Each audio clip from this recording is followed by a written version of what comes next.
राष्ट्र सर्वप्रथम, राष्ट्र सर्वप्रथम, राष्ट्र सर्वप्रथम, राष्ट्र सर्वप्रथम।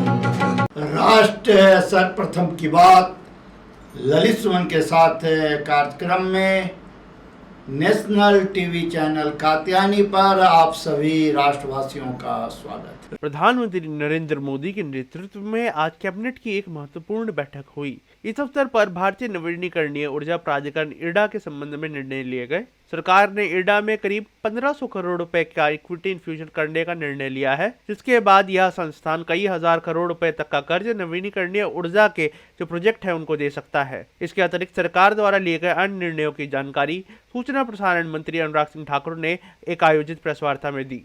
आज माननीय प्रधानमंत्री जी के नेतृत्व में कैबिनेट की बैठक हुई और जिसमें Indian renewable energy development agency limited IRDA को, जो एक बहुत बड़ी भूमिका निभाती है रिन्यूएबल एनर्जी के विकास के क्षेत्र में, और रिन्यूएबल एनर्जी के क्षेत्र में पिछले कुछ वर्षों में मोदी सरकार में बहुत काम हुआ है।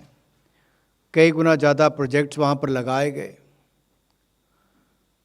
और उसमें इरडा की भी बहुत बड़ी भूमिका रही, क्योंकि फाइनेंसिंग करने के लिए और विशेष तौर पर रिन्यूएबल एनर्जी की फाइनेंस करने के लिए इस एजेंसी का स्थापना की गई थी।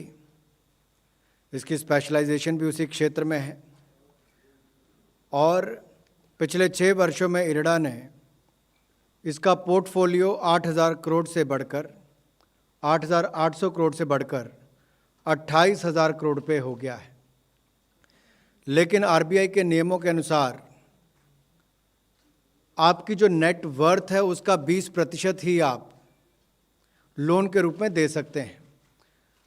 तो इरडा की नेट वर्थ है 3000 करोड़, वो 600 करोड़ तक का ही इसमें ऋण देने की सीमा सिंगल बोरोर के लिए उसकी है। जब इसको बढ़ाकर इसमें आज निर्णय लिया गया कि 1500 करोड़ रुपए का equity infusion Indian renewable energy development agency limited में किया जाएगा और इससे लाभ ये मिलेगा कि अतिरिक्त इक्विटी के आने से रिन्यूएबल एनर्जी के सेक्टर में इरडा अब लगभग 12,000 करोड़ रुपए तक की लैंडिंग कर सकेगा, जिसमें लगभग 3,500 से 4,000 मेगावाट रिन्यूएबल एनर्जी की क्षमता के सृजन के लिए फाइनेंसिंग का प्रबंध हो जाएगा। और दूसरा निर्णय लिया गया है, जो कोविड-19 महामारी के समय बिजनेस और इंडिविजुअल बोरोवर्स दोनों पर ही लोन का बोझ बढ़ गया था और इसको देखते हुए कि छोटे बोरोवर्स को 6 महीने के लिए ऋण की अदायगी पर मॉरेटोरियम का राहत भी दी गई थी और बाद में मॉरेटोरियम की अवधि में कंपाउंड इंटरेस्ट का बोझ ना पड़े, इसके लिए कंपाउंड इंटरेस्ट और सिंपल इंटरेस्ट के अंतर की राशि के बराबर की राहत राशि भी उपलब्ध करवाने का निर्णय किया गया था। इसके लिए लोन देने वाली संस्थाओं को भुगतान के लिए वर्ष 2020-2021 के बजट में 5,500 करोड़ रुपए का प्रावधान किया गया था।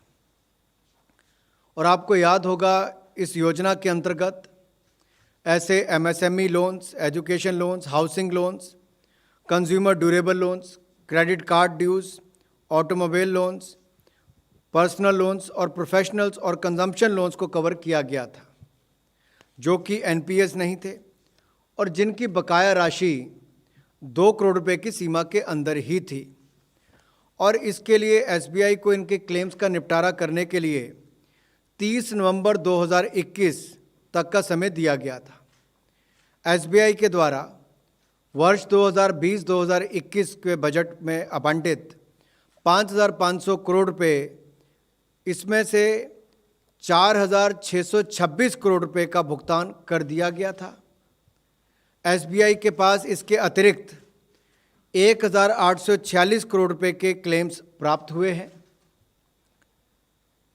अंततः शेष क्लेम्स जो बचे हैं उनकी प्रतिपूर्ति हेतु 973 करोड़ 74 लाख रुपए की स्वीकृति आज की गई है। तीसरा विषय है कि सफाई कर्मचारियों के जीवन में सुधार हो, उसके लिए बार बार बहुत कदम मोदी जी की सरकार में उठाए भी गए और इसी तरह से ही नेशनल कमीशन फॉर सफाई कर्मचारीज ये बना था ताकि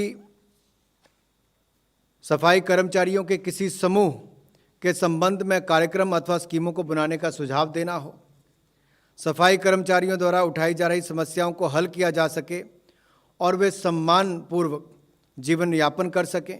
नेशनल कमीशन फॉर सफाई कर्मचारी, इसका कालखंड अगले 3 साल के लिए और बढ़ाया गया। कार्यकाल 1 अप्रैल 2022 से लेकर 31 मार्च 2025 तक बढ़ाया गया। दिन देखिए 8 बजे रात्रि 9 बजे सुबह राष्ट्र सर्वप्रथम की बात ललित सुमन के साथ कात्यायनी टीवी पर। 22 वर्षों से प्रकाशित मदर इंडिया पत्रिका, पढ़ते रहे देश दुनिया की खबरों के लिए।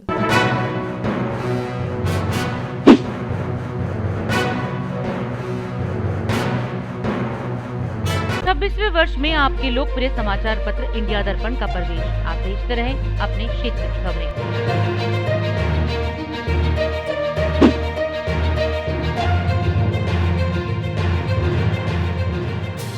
और अधिक खबरों के लिए आप हमारे YouTube चैनल दैनिक इंडिया दर्पण को अभी सब्सक्राइब करें और नोटिफिकेशन के लिए बेल आइकन को प्रेस करना ना भूलें।